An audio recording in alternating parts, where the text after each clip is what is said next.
क्यों कर रहा हूं? दोस्तों, बात यह है कि लालडू होमा है चीफ मिनिस्टर मिजोरम के। वो अमेरिका गए विजिट में और वहां पे काफी मिजो लोग बैठे थे, उनके सामने उन्होंने बात करी एक क्रिश्चियन देश की। वही बात जो शेख हसीना ने करी थी वो मिजोरम का सिटिंग चीफ मिनिस्टर करता है। ये देखिए साहब, उसने बोला ये है कि वहां पे चिन, कुकी, मिजो 3 एथनिक ग्रुप हैं और हमें एक अलग देश की आवश्यकता है।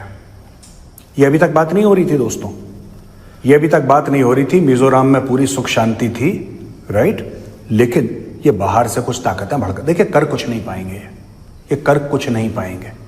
यहां तक कि ये बोला जा रहा है कि पाकिस्तान की हेल्प ली जाएगी। लेकिन दोस्तों, मैटर ये है कि ये chief minister, sitting chief minister Mizoram का जाके ये कहता है कि हमें अपने ट्राइब्स के लिए और अपने धर्म के लिए एक अलग इलाका चाहिए। चलिए ठीक बात है, ये भी एक बात समझ में आ गई तुम्हारी। तो पहली बात, पाकिस्तान, इमरान खान जेल में, शेख हसीना को बोला क्रिश्चियन यहां पे एक देश बनेगा।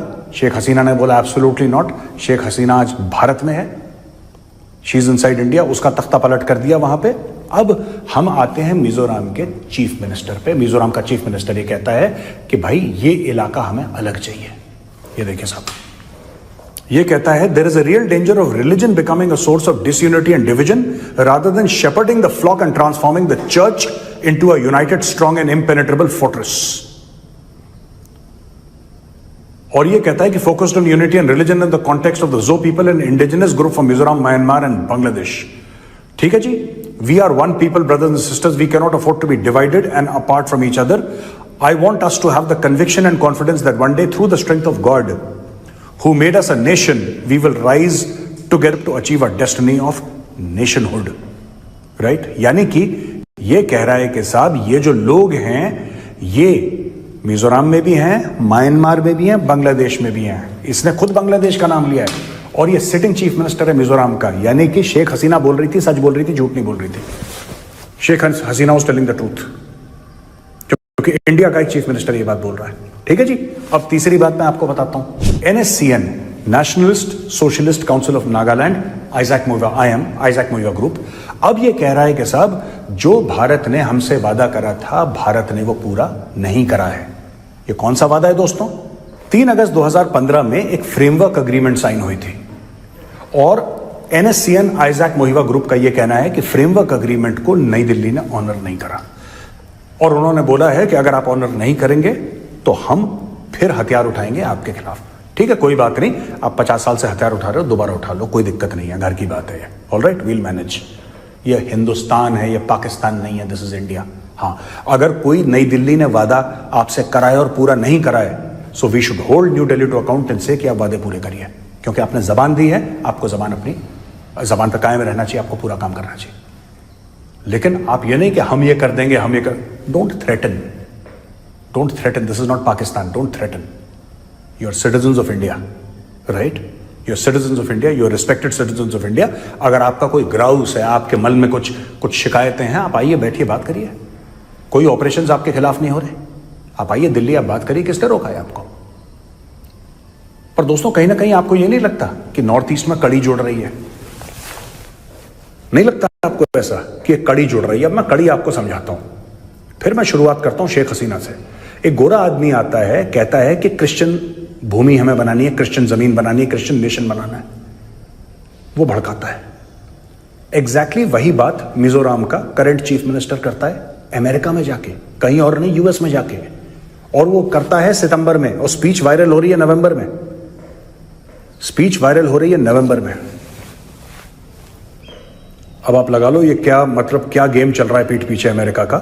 और अमेरिका में जाके जब उसकी स्पीच वायरल हो रही है, इसकी स्पीच कब वायरल हुई? या तो ये जो बाइडेन की एडमिनिस्ट्रेशन का खेल है, ये जो बाइडेन की एडमिनिस्ट्रेशन का खेल है। और जब उनको पता लगा कि साहब हम पूरा चुनाव हार गए हैं, तब उन्होंने धीरे से, जाते जाते नहीं होता, जाते जाते खाने में मट्टी फेंक देना, या तो वो वाला काम है कि जाते जाते चलो जो भी करना है करो, मामला बिगाड़ के जाओ, कि ट्रंप आता रहेगा, संभालता रहेगा, खप जाएगा वो।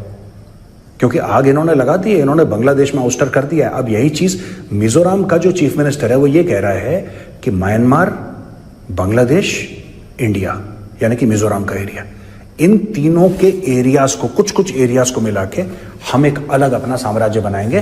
And he talks about with the blessing of God and shepherding of the flock. Basically he is talking about a Christian nation.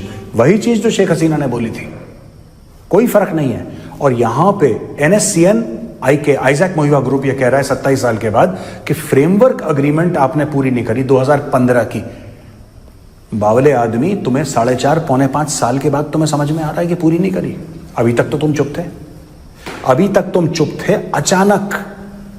अचानक उसकी स्पीच वायरल होती है, और जैसी उसकी स्पीच वायरल होती है उसके 48 घंटे के अंदर आइजैक मोहिबा फैक्शन का, NSCN का एक कमेंट सामने आ जाता है कि हम लोग आर्म्ड स्ट्रगल। दोस्तों मैं बता रहा हूं, ये जो जाते जाते जो बाइडेन एडमिनिस्ट्रेशन ने भारत के अंदर कलेश डाले हैं, जो इन्होंने कलेश डाले हैं ना, इसका मैं फिर कह रहा हूं, ये नॉर्थ ईस्ट का जो पूरा मामला है, I love the people of north east. My initial growing up was in Mizoram and Shillong. Aizawl में रहता था मैं, थोड़े समय के लिए मैं आइजॉल में रहा, और मैंने 3 साल मैंने शिलोंग में सेंट एडमंड में पढ़ाई करी है। वहाँ पे मेरे नागा दोस्त भी थे, मिजो दोस्त भी थे, खासी तो थे ही थे, खैर बिकॉज वी वर इन शिलोंग, तो खासी दोस्त तो थे ही मेरे। और मेरे पूरे नॉर्थ ईस्ट के लोगों से बड़ी अच्छी मित्रता है, आज भी है। लेकिन एक बात क्लियर हो जाए, जो भारत के विभाजन की बात करता है वो गद्दार है, और गद्दारी की सजा मौत है। इस चीज का ध्यान रखना। इस चीज में आप लेफ्ट टू राइट नहीं हो सकते, 1% का स्कोप नहीं है। अगर आप कहते हैं नई दिल्ली गलत है, मैं कहता हूं नई दिल्ली गलत है। अगर फ्रेमवर्क अग्रीमेंट का वादा नई दिल्ली ने पूरा नहीं करा तो इमीडिएटली पूरा करना चाहिए, इसमें कोई डाउट नहीं है। Whatever we have promised to the people of Nagaland, we must fulfil our promises, we must. There is no, एक बार आपने जबान दे दी, आपने जबान दे दी। लेकिन आइजैक मोहिबा फैक्शन या कोई और फैक्शन हो, मैं सिर्फ एक बात आपसे कहूंगा, सिर्फ एक बात, this nation has been divided once, this nation will not be divided again. whatever amount of blood we have to shed, whether it's yours or ours, this nation। दोस्तों पाकिस्तान में पटाखा भी फटता है तो ये मेजर उसे बम बताता है। पाकिस्तान सुबह से शाम तक इनके मुंह पे दोस्तों चिपका रहता है, लेकिन अपने मुल्क का पता नहीं, यानी पिछवाड़े का पता नहीं है। और सामने देखते हैं, देख ले कि इनके मुल्क में क्या हालात बन चुके हैं। मिजोरम में एक पार्टी है दोस्तों, उसने अभी अभी ये ट्वीट किया है कि हमारे अगर मुतालबात न मंजूर किए गए तो हम आर्म मूवमेंट यानी हथियारों की मूवमेंट हम शुरू कर देंगे, भारतीयों को कुत्ते की तरह मारेंगे। नॉर्थ ईस्ट में यानी चिकन नेक से जितने भी आगे के इलाके हैं वहां पर आपको एक भी भारतीय नहीं दिखने वाला, होगा तो कुकी होगा दोस्तों, नागा होगा, कोई भी नहीं होगा। लेकिन इन्हें पड़ी है पाकिस्तान की। इतने हालात इस मुल्क के खराब हैं दोस्तों भारत के वहां पर, उसके बावजूद हमने पता नहीं है क्यों 2023 में अपनी टीम, क्रिकेट टीम इस तरह के टेररिस्ट कंट्री में भेज दी थी। और देख लें कि पाकिस्तान जहां पर कुछ भी नहीं है, इसके मुकाबले में थोड़ी बहुत जो दोस्तों मूवमेंट है और नाराजगियां हैं बलोचिस्तान में, फिर हमारे नॉर्थ वजीरिस्तान में थोड़ी बहुत जो है वो भी पाकिस्तान सेटल कर रहा है। इतना ज्यादा कुछ नहीं है, लेकिन जितनी तबाही इस वक्त भारत में, एक तरफ तो खालिस्तानी पीट रहे हैं दोस्तों, पूरे कनाडा का सपोर्ट है, वो भारतीयों को मार रहे हैं कुत्ते की तरह। दूसरी तरफ कश्मीर में तो जो मूवमेंट है वो कभी रुकने का नाम ही नहीं लेती। अब एक नया 3 फ्रंट शुरू हो गया है। 3rd फ्रंट जो शुरू है वो कोई ये नहीं है कि आप ये कह सकें कि कोई एक बंदा उठा और उसने ऐलान कर दिया। ये है मिजोरम के चीफ मिनिस्टर यानी वजीर आला का बंदा जाता है अमेरिका में, ये बयान देता है कि हम अपनी तमाम रियासतों को मिलाकर एक क्रिश्चियन स्टेट बनाएंगे। यहाँ पर ये मेजर गौरव झूठ बोलता है, साथ में कहता है कि उस बंदे ने ये भी कहा कि साथ में हम बांग्लादेश और म्यांमार के भी कुछ इलाके मिलाकर क्रिश्चियन स्टेट बनाएंगे, जबकि उन्होंने ऐसा कुछ नहीं कहा। उन्होंने सिर्फ और सिर्फ अपने मिजोरम की बात की। मिजोरम एक भारत का सूबा है, वहाँ के ये वजीर आला है, उन्होंने अपने सूबे की बात की। उसके अलावा नॉर्थ ईस्ट में नागालैंड है और कुकी जितने भी वहाँ पर सूबे हैं सबको उन्होंने मिलाकर एक छोटी सी क्रिश्चियन स्टेट बनाने का उन्होंने अभी अभी ऐलान किया है और भारत को हिला डाला है। भारत दोस्तों हिल गया है। अब भारत में इस तरह के खतरनाक हालात बन जाएंगे कि आपकी यहाँ पर सोच है और आप खुद सोचेंगे भारत यहाँ पर 2026 से 2031 तक वर्ल्ड कप T20, फिर वनडे वर्ल्ड कप, उसके अलावा एक चैंपियन ट्रॉफी, उसके अलावा इसी साल वो एशिया कप भी होस्ट करने वाला है। किस तरह के टेररिस्ट कंट्री में किसी भी टीम का जाना बनता है। अफगानिस्तान टीम गई थी, वहां पर इन्होंने उसे जलील किया था। जो उनके टेस्ट मैचेस थे वहां पर उन्होंने 5 दिन पहले जो बारिश हुई थी उसका पानी वो सुखाते रहे थे। इतना जलील मुल्क बन चुका है है कि दुनिया के लिए इतना बड़ा नासूर बन चुका है कि इसका अभी कोई ना कोई दुनिया को मिलकर हल करना पड़ेगा, और अमेरिका अभी इसका हल कर रहा है। और दोस्तों वहां पर जो क्रिश्चियन स्टेट बनेगा वो भारत को ही तोड़कर बनने वाला है। ये कहता है कि भारत जो टूट चुका आगे नहीं टूटेगा, लेकिन ये बात तो आप शुरू से करते आ रहे हैं। भारत टूटा, आपको फाड़ कर ये बेशक तोड़ते हैं, आपकी बेबसी हो जाती है, तब आप जाकर पीछे होते हैं और नया मुल्क बन जाता है। आपकी तो हिस्ट्री है कि आपको फाड़ कर ही नए मुल्क बनते आए हैं। पाकिस्तान बना आपको फाड़ कर, म्यांमार भी आपका हिस्सा था, आपको फाड़ कर वो बना। अफगानिस्तान भी दोस्तों मुगल एम्पायर में कंधार तक हुकूमत थी मुसलमानों की और गजनी तक थी, तो वहां पर अफगानिस्तान ने भी आपको ठोका और अफगानिस्तान भी आपसे अलग हुआ। आप तो इतना बड़ा मुल्क थे, आज आप छोटा सा हो गए हैं और अभी छोटा होते जा रहे हैं। और ये कह रहा है कि इस क्रिश्चियन मुल्क बनाने के लिए पाकिस्तान की भी मदद ली जाएगी, और ये बात बहुत अच्छी है कि पाकिस्तान मदद करे, क्योंकि इन्होंने हमारे मुल्क को तोड़ा और बांग्लादेश बना दिया था। हमारे मुल्क को अगर तोड़ोगे तो क्या हम तुम्हें छोड़ेंगे? हम भी तुम्हें तोड़ेंगे।